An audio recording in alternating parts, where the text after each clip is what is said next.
When You Assume Wrong by Tentative Treason. Chapter 2. Peter was sat in his room. He was supposed to be changing from his Hello Kitty pyjamas, but instead he was sat dumbfounded on his bed, reeling from what he'd just heard. He doubted anyone in the kitchen, including Tony, knew or remembered his superpowered hearing, so they wouldn't know he'd heard them. Yet. May had just told all the Avengers that he was Tony's son. Him.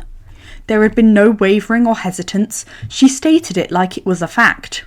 Worryingly, he hadn't heard Tony respond. He had only heard the uproars that sounded immediately after the announcement, so he didn't know what Tony's reaction was. Would he be upset that May just foisted a pretend son on him, or would he be happy to claim a relationship like that with Peter? Peter hoped the latter. After all, they had been spending so much time together recently that it almost seemed like that might be what Tony wanted. But that could just be Peter reflecting his own emotions on Tony. And then, if he did accept that relationship, what would they do when it inevitably came out? Or if the Parker luck hit again? Peter couldn't bear to lose another parent or guardian, not May and especially not Tony. He heard shouting, a lot of shouting. He could make out Tony's voice, but couldn't concentrate enough to distinguish what was being said. Tony just sounded angry. Finally, there was silence. Distantly, he could hear the muffled voices of Aunt May and Tony. They were getting closer. There was a knock on the door. Peter wondered vaguely how long he'd been sat on his bed. "Hey, kiddo, can I come in?"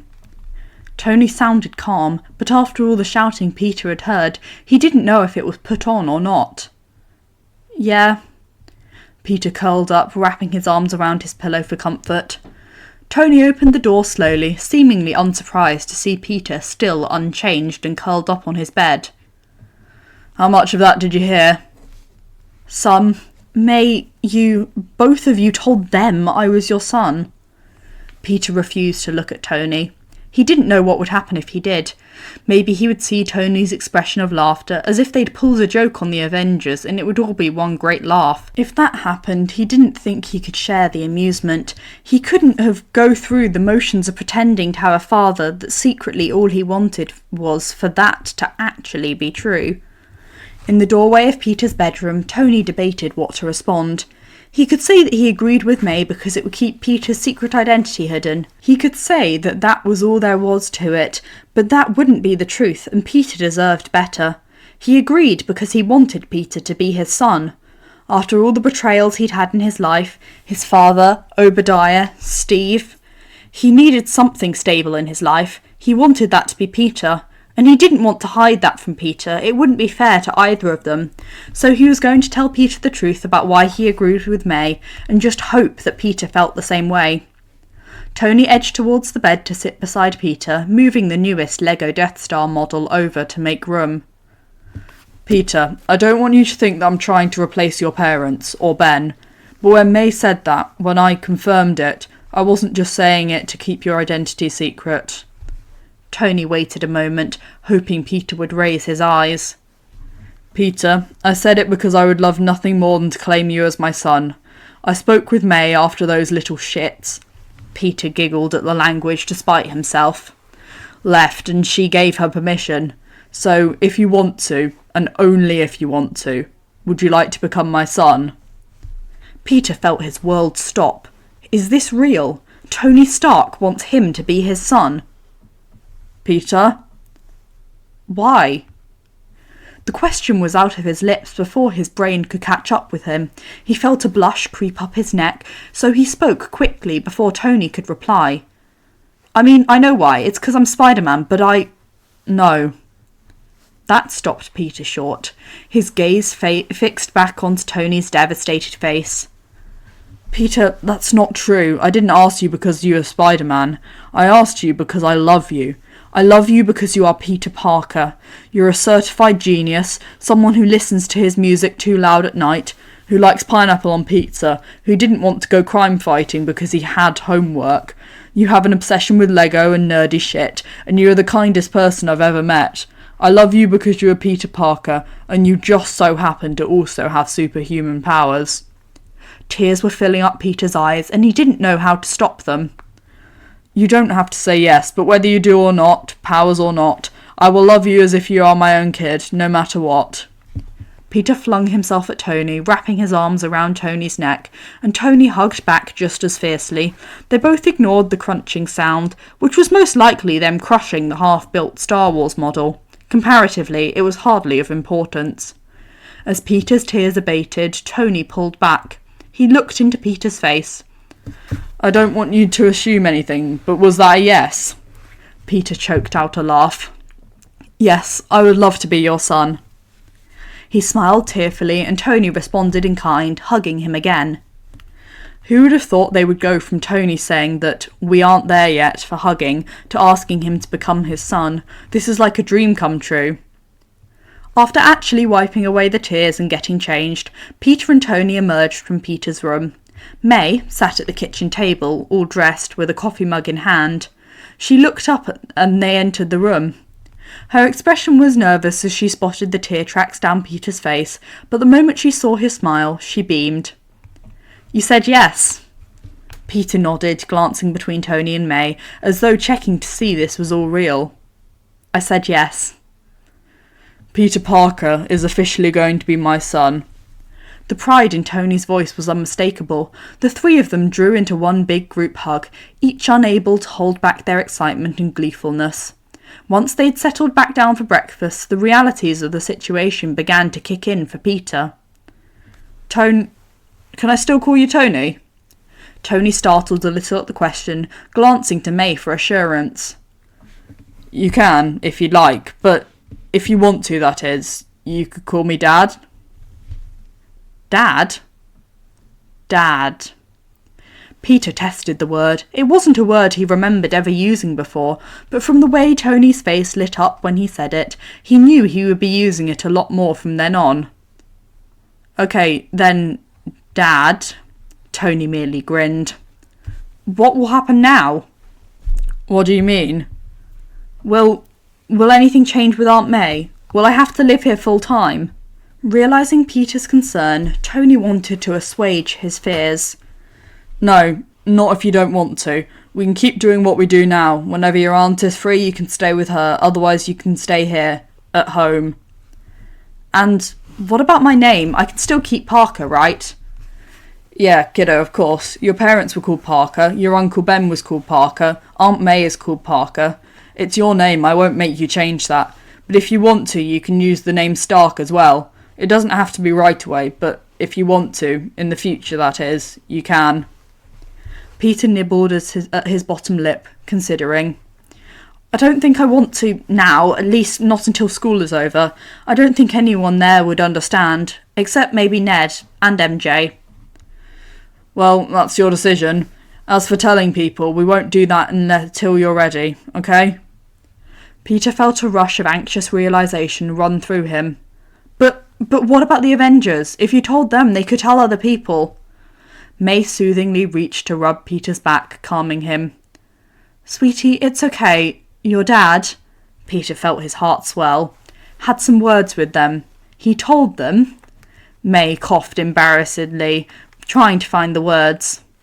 Well, let's just say the language isn't appropriate to say right now, but essentially, while they might have thought they were acting in Pepper's best interest, Tony stressed to them that they completely violated Tony's privacy and were well out of order.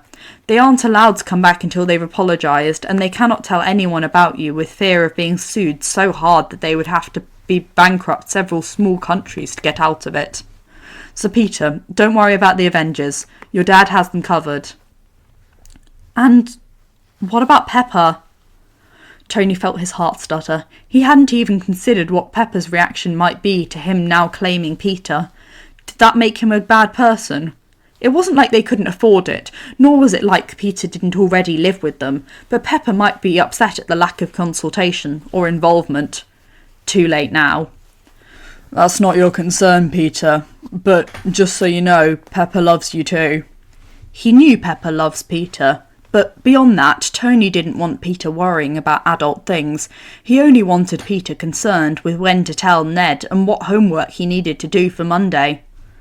I will tell Pepper, and don't worry, she'll be delighted. Now, let's have our first outing together as father and son. To the science exhibit. Peter grinned. So, we really fucked that one up, didn't we? All the rogues sat in their East Wing common room, attempting to wrap their heads around what had just happened. Steve didn't even have it in him to criticise Clint's cussing, as it seemed appropriate for the situation. He was currently clutching a bag of ice to his face where Tony had punched him. He let him, not trying to avoid the blow. After everything they had just accused Tony of, Steve was surprised there wasn't more violence. We need to apologise, Steve confirmed, glancing over at Bucky. The guilt was obvious on the ex-Hydra agent's face. They had been working so hard to gain Tony's trust back after the fiasco in Siberia, and they just went straight back into violating his trust again. Yeah, Bucky grunted. But how can we make this better? We literally just accused him of cheating on the love of his life. We hacked into May Parker's phone records and we stalked Tony. And then, to make it worse, we bullied him into revealing his son to us before he was ready. Clint sat beside them quietly stewing. He contemplated his own family situation, had been thinking of it ever since their encounter with Tony. How would he have felt if any of his teammates had found the farm and arrived unannounced, catching him and his family unawares? Even when they were all on the best of terms, he wouldn't have acted favourably, so the fact that there had been only a limited amount of yelling and very little maiming spoke volumes of Tony's restraint. What would he have wanted Tony to do if the situation was reversed? Here's the plan. First we apologise, to Tony and to May and Peter. Clint paused, looking around him to ensure that everyone was paying attention. When I say that, I don't mean as a group. We need to apologise separately. We all fucked up here, and so we should all apologise. It's more genuine that way. Steve, Sam and Bucky nodded along, making mental notes of his instructions. Natasha's head was tilted, indicated she was listening intently, probably memorising everything, and Wanda had her eyes closed, so Clint assumed she was following along too. Secondly, we should get to know Peter. If we want to make repairs with Tony, then we can start by showing him that his family is also our family. And it should go without saying, no more looking into Tony's life, or Peter's. We talk to them at the compound only, if they want us to. So, no following anyone. We've done enough of that. Natasha stood. All right, team, let's get to work. It was Peter's first day at school since Tony offered to adopt him. It still felt surreal. The process had been started as soon as he'd accepted. Tony was pushing through on the legal side as he walked into school. He was changing his legal documents and next of kin. He'd even put Peter in his will. Not that he wanted to think about that potential. Tony, his dad, said he'd be contacting the school today to change guardianship names and addresses, especially since his primary residence was now the compound. The teachers and any staff with access to school files would be asked to sign NDAs today. It made Peter's skin itch with nerves. Peter looked up in surprise. He'd managed to walk to his locker on autopilot, not even paying attention to the hubbub surrounding him, purely relying on his spidey sense to lead him through the crowd. It spoke a lot of his sense development that he'd been able to do it without thinking. He grabbed his books out of his locker and waited. Turns out he didn't have to wait long, as Ned came around the corner not 2 minutes later. Ned! Ned! Ned! He scrambled over to him and intercepted before Ned could reach his locker. Ignoring the other boys' confusion, he dragged Ned into the closest boys' bathroom. Whoa, Peter, what's up? Without responding, Peter started checking the bathroom stalls. Make sure the door stays closed, Ned. Ned moved his bags to weigh the door down and leaned against it. Peter, what's happening? Is this your internship stuff? Ned's voice lowered to a whisper when he said internship, which was their not-so-subtle code word for anything spider-related. No, well, not quite. Peter started pacing, shaking his hands out nervously. So, there was this thing on Saturday. It started on Friday. May and I went over to the compound and doesn't matter. Peter, just tell me, man, you're freaking me out. Tony Stark is adopting me. What? No way! Ned immediately pounced on Peter, hugging and jumping, elated. Oh my god, tell me everything! Peter's chest loosened. He grinned. Maybe today would be a good day. Today had not been a good day. Flash had caused him to drop all his books that morning heading into class, and trodden all over his homework to the point where the writing was indecipherable. It had effectively ruined his morning's good mood, and also succeeded in getting him a detention in chemistry. He was grateful to be heading back to the compound. Or should he start officially calling it home? Even just yesterday, he had found himself more relaxed than the past few weeks. Now, if he saw any of the rogues, he wouldn't have to worry about hiding. He now had a valid excuse for being in the compound. Over the weekend, the rogues had individually apologised to him. From what Tony, his dad, had said, they had done so to him too. Peter hadn't wanted to make things easy for them. His dad had opened their home to the rogues, and all of them had effectively thrown any trust they'd been given out of the window. So, yeah, he'd been a little bitter about the whole situation. He'd made Steve and Bucky's apologies as long and drawn out and awkward as he could. Those men had left his father to die in the wastelands of Siberia, someone who had considered them friends. So, no, Peter had not felt forgiving. He'd taken comfort from the fist-shaped bruise on Steve's face. It looked Tony-sized. He'd even gone out of his way to mention the school PSAs of Captain America to Sam. To his strong amusement, he hadn't felt as angry at Sam. He hadn't been a teammate or friend of Tony's before the Civil War, so it wasn't as much of a betrayal. He'd just been fighting for his friends. He thought back to the days where he'd been excited to catch Captain America's shield. How things have changed.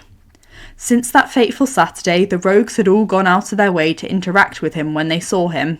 So, as he got out of the car and walked into the compound from school on Monday, he had a number of them waving at him awkwardly. He ignored them.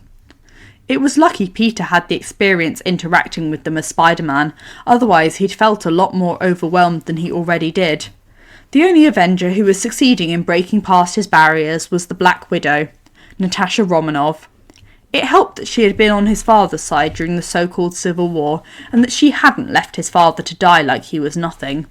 It also helped that he was in awe of the way she could kill a man with her pinky finger. Her apology had been the first, and, from what he could tell, the most genuine, after which she had offered to teach him how to throw knives.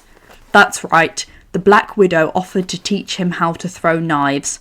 Apology accepted.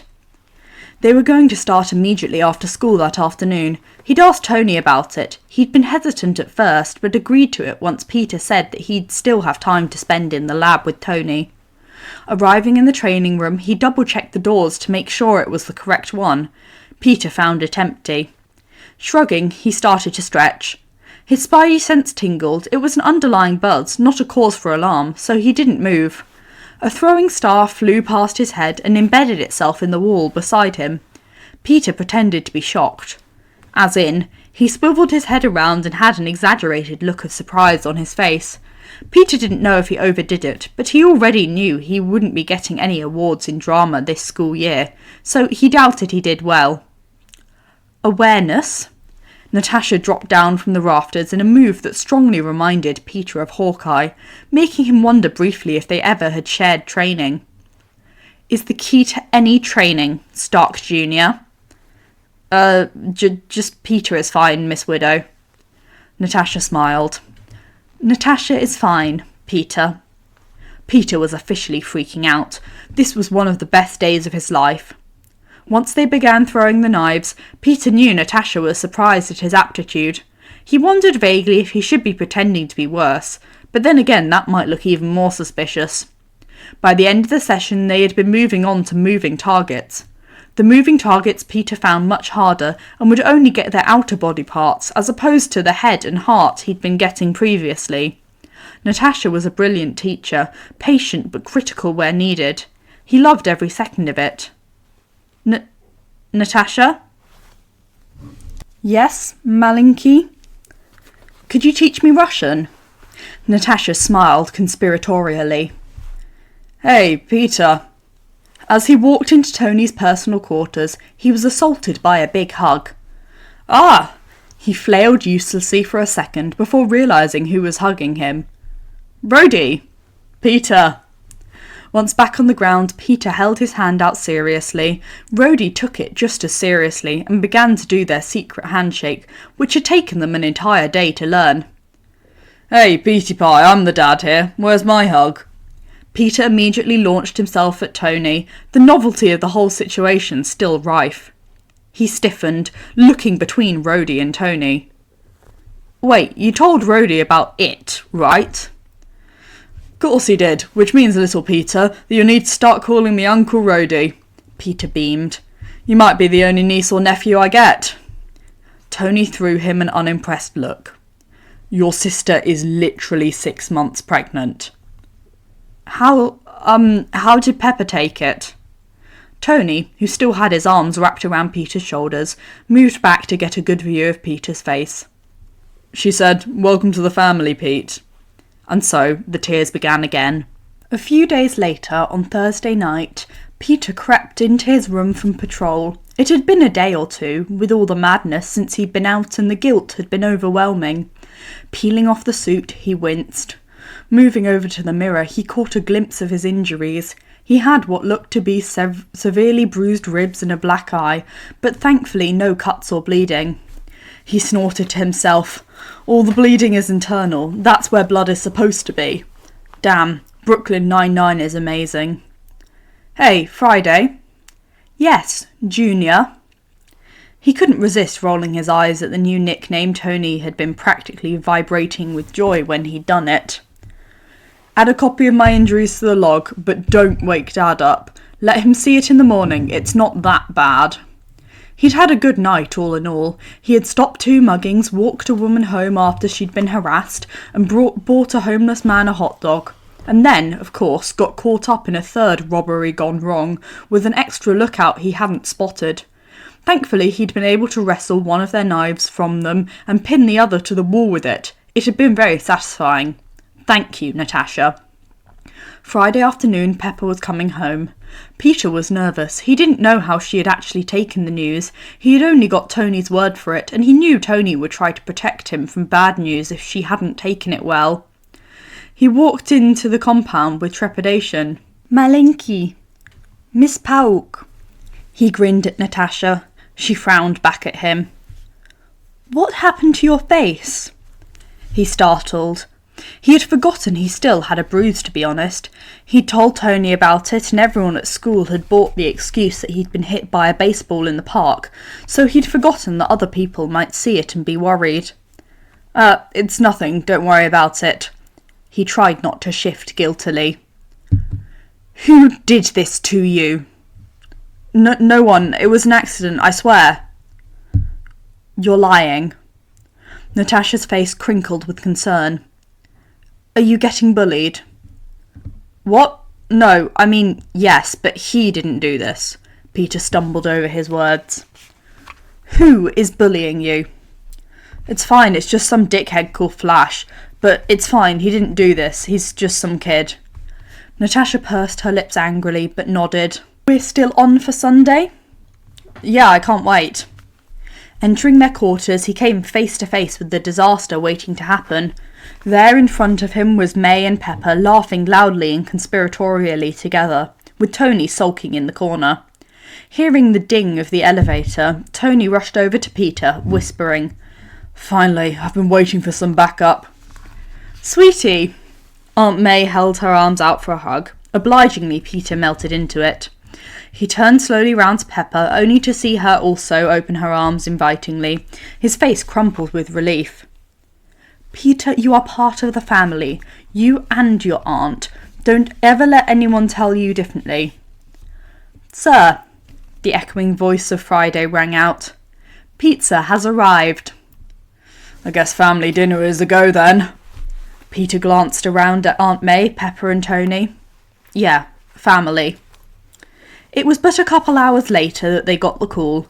Friday interrupted, telling them that Thor and Bruce Banner had landed a spaceship in rural Wyoming, and they, and the ship, were being escorted to the compound by former S.H.I.E.L.D. agents. Immediately, Tony had instructed Friday to alert the other Avengers. They may not be getting on right now, but everyone deserved to be there for a reunion. Bruce, it had been 2 years. Where had they been? A lot had changed in 2 years. Tony glanced at Peter. A lot had changed. The team had assembled outside the compound, including Sam, Steve, Bucky, Wanda, Clint, Rhodey, Vision, Pepper, May, Natasha, Peter and Tony. Natasha had begun talking to Peter slowly in Russian, with him replying just as slowly back. When had that happened? Meanwhile, the others were clustered to the side, guiltily glancing between Pepper and May. Tony may have listened to their apologies for the sake of the team and Peter, but he still wasn't ready to forgive them. He felt a jolt of satisfaction run through him when he saw the yellowing tinge of a healing bruise on Steve's face. He must have hit Steve really hard for it to still be there nearly a week later. Good. Dad? He instinctually turned at the address before a warm feeling spread through him. Every time Peter called him Dad, he felt like the luckiest man alive. Should I be here? Well, of course you should. I want Bruce to meet you. He wrapped an arm around Peter's shoulder. And you always said you wanted to meet him and discuss anti-electron collisions or his thermonuclear fusion papers. Why would you pass on that? He ruffled Peter's hair. Come on, kiddo, settle down. You're staying with us. From next to Peter, Tony heard May teasing him. Yeah, Peter, I've always wanted to ask Dr. Banner about thermonuclear thingies, and you won't let me miss this opportunity, would you? As Peter sat himself down, Tony caught Clint glancing at him out of the corner of his eye. Clint was smiling sadly at their interaction. It reminded Tony that Clint had only been allowed to see his kids a handful of times since his release. He must miss them. He mightn't be Clint's or any of the Rogues' biggest fan right now, but he wouldn't wish that on anyone. He made a mental note to look into extending the timing of supervised leave for the Rogues. He was listening to the surrounding conversation, waiting for the roaring of an engine, when he overheard the absent-minded, innocent questioning of Sam. Hey, if all the Avengers are here, where's Spider-Man? It was an innocent enough question, but it was one that would have to be dealt with in the near future. The team were bound to be curious about the newest recruit, but Tony figured with the extreme recent violation of privacy, they wouldn't be hankering after answers anytime soon. But it was only a matter of time. It was only an hour or so later that they heard the telltale sign of a spaceship's engine. When did that become a semi-normal sound? It settled in the grass in front of the compound. Tony felt himself bristle a little, thinking, Thor really does not care about lawn maintenance. He glanced over at Steve, only to see him staring straight back at him, clearly remembering the same conversation. He looked away. When the ship opened, Thor, Bruce, and a woman in a white bodysuit trudged out. Immediately, the Avengers converged. Bruce, Thor, Point Break, Banner. With no sense of order, Thor and Bruce started getting passed around, hugs and handshakes galore. My guardians, this is our sister-in-arms, Brunhilde. She is a Valkyrie, one of the great warriors of Valkyror, and my good friend. It's a pleasure to meet you, Valkyrie, and amazing to see both of you, Thor, Banner. Come inside, we've got a lot to catch you up on, and I'm sure you do too. Yeah, we'll come in, but first can we secure some more food and water? We've got a lot of people in the spaceship. Nodding, Tony motioned for some of the agents around him to get to it. Sure, Bud, what's with the brigade? Thor looked down, the loss of his homeland hitting him once more. My sister, Hela, destroyed Asgard. We are refugees, asking Earth for sanctum. Finally inside, Thor told the others of his father's death, and how Hela had used his passing to try to take back Asgard. He said of how he met Valkyrie and reunited with Bruce, and then of how Hela had slaughtered countless people and eventually destroyed his home. There was a silence when he finished, everyone trying to come to terms with everything that had happened. Finally, Tony spoke up. Thor, we are really sorry about what happened, and we're going to do everything in our power to get you and your people refugee status here. All of us. Tony glanced around to receive a round of nodding. It might have been the first time since the pardoning that all the Avengers, rogues and otherwise, were in agreement. Thank you, Stark. Your generosity knows no bounds. Thor raised the mug he held up as a toast. What about you, my friends? It has been years. You must have shared your own adventures together. For instance, who are the new members of your team? Thor pointed to both Peter and May, who had drifted quietly off to the corner of the group. The group paused, glancing at each other as though to ask who would break the news of the so-called civil war to Thor. When none came forward, Tony jumped on the second question, which was slightly less uncomfortable. This. He stood up and reached around for Peter, dragging him reluctantly to the middle of the group. Is my son, Peter, and his Aunt May. Bruce's jaw dropped, his eyes flickering between Peter and Tony. Inclining his head towards Thor, he whispered, "Exactly how long were we gone for?" Tony laughed. "You're only gone 2 years, don't worry. He's just a fast grower, aren't you, Pete? Peter, Bruce. Bruce, Peter," motioning between them. "Dr. Banner, it's an honour to meet you. I loved your work on stabilising quantum tunnels. It was fascinating." Peter stuck his hand out, shaking Bruce's excitedly. Without breathing, he turned to Thor. "Oh my god, Mr. Thor, is that really Mjolnir? Does it really have the capability to emit its own force field? I heard it's capable of controlling vortices and manipulating molecular expansion. Is that true? Can it—" Whoa, slow down there, buddy. Give the guy a chance to speak." Peter blushed, shuffling embarrassedly, while Bruce leaned over to Tony and whispered, "He's got your brains there, Tony." Tony couldn't help but whisper back proudly, "No, Bruce, he's got a brain well beyond mine." Thor grinned, clearly enjoying Peter's enthusiasm. "You are welcome to hold of it, son of Stark, if indeed you are worthy." Everyone in the group laughed or grinned at the invitation. It was a reminder of better times before Civil War, and before, even, Ultron. It was almost as though, with the arrival of Thor and Bruce, they were transported back to that evening of joking and drinking, everyone getting on with each other. Peter gaped at Thor. "Can I?" He then turned to May and Tony, as though for permission. "I'm not stopping you, sweetie."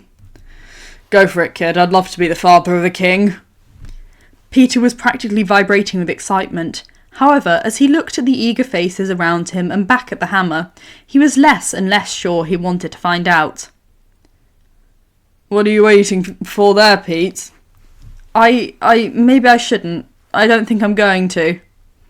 There was a chorus of no's and boos when Peter noticed Natasha not joining in. Looking at her curiously, she shrugged. She said, in Russian, "It was not a question I wanted answered either." Peter nodded, but despite the encouragement around him, he declined to pick up the hammer. Finally, as the night wore on, Thor asked the question that they'd been avoiding since the start. "So, what else has happened since we've been gone?" Peter had left not long after, not wanting to stay in the now uncomfortable and slightly tense atmosphere as they touched on the subject of their split. So, instead, Peter had snuck out and gone on patrol. Hours later, in the early hours of the morning, Peter crept back in as stealthily as possible. As he passed through the lounge area where they had congregated that night, he caught a glimpse of Thor's Mjolnir lying on the table. He paused. It couldn't hurt for him to at least get a picture holding the handle, right? That would be fine, right? Come on, Ned would kill him if he had the chance and didn't take it. Looking around and letting his spidey sense roam, he knew the room was empty. With that, Peter removed his mask. He wrestled his Stark phone out of his pocket and leant it up against the nearby lamp. Setting the timer to take a photo in 10 seconds, he rushed around to the handle. He placed his hands on either side, and as the counter beeped down, he pulled. However, instead of it staying still on the counter, as expected, the hammer moved. Mjolnir lifted with Peter's arms. The force that Peter had lifted it with caused him to topple, having not shifted into account for balance. He looked towards his phone as he fell, the look of surprise on his face genuine as he heard the Mjolnir in the air. The flash went off. Oh my god! Peter lay on the floor. What on earth just happened? He lifted his head up off the floor and looked to his right, which was wrapped around the handle of the hammer. Did I just... Peter looked around once more. No one was in sight. Should I tell someone? Would letting them know mean they'd guess at his identity as Spider-Man? What about Tony? Would people look at him differently? Would Tony... Maybe it's something that no one needs to know. It'd be something just for Peter. But still. Oh my god. In the dark of his and Pepper's room, Tony gawped at the Stark pad in front of him. Did Peter just... Thanks for listening. I really hope you enjoyed this chapter. Have a lovely rest of your day.